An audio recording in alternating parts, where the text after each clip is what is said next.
sounds a lot like science fiction. It is, however, very real, and it is happening at the University of Calgary. It sure is, Glenn. Imagine brain cells that can talk to a microchip. Well, scientists at the University of Calgary have, for the first time ever, made that a reality. And as you can imagine, this principle has all kinds of implications. I am a machine. Machines that act like humans. It sounds like something out of a science fiction movie, but research coming out of the University of Calgary really is a marriage between the mind and technology. We have demonstrated for the first time that brain cells talk to the chip and chip can talk back to the brain cells.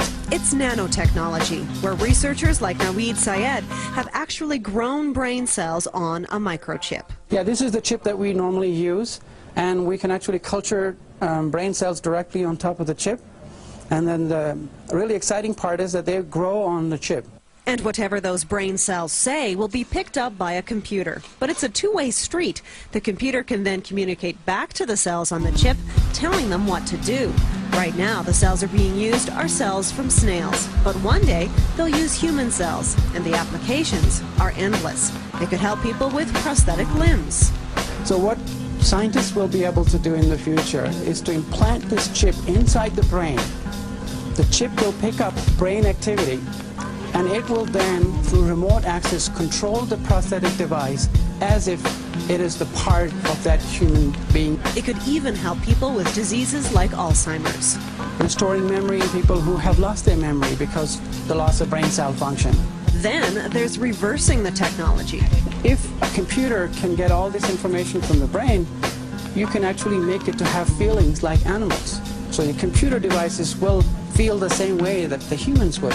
Now that is still science fiction. Don't expect the rise of the machines anytime soon, but do expect some remarkable advances out of these researchers. The possibilities are, the only limit is your imagination.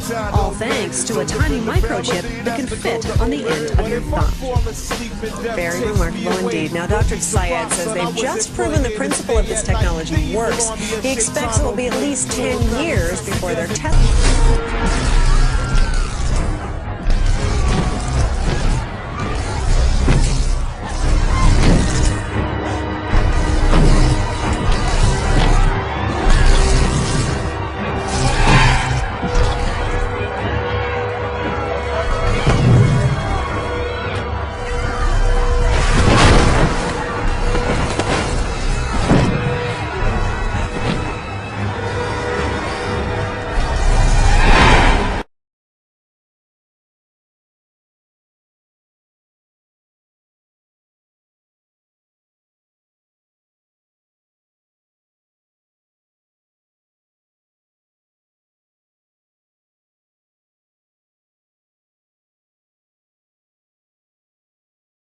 Make mandatory under Codex, every dairy cow on the planet must be treated with Monsanto recombinant bovine growth hormone. Recombinant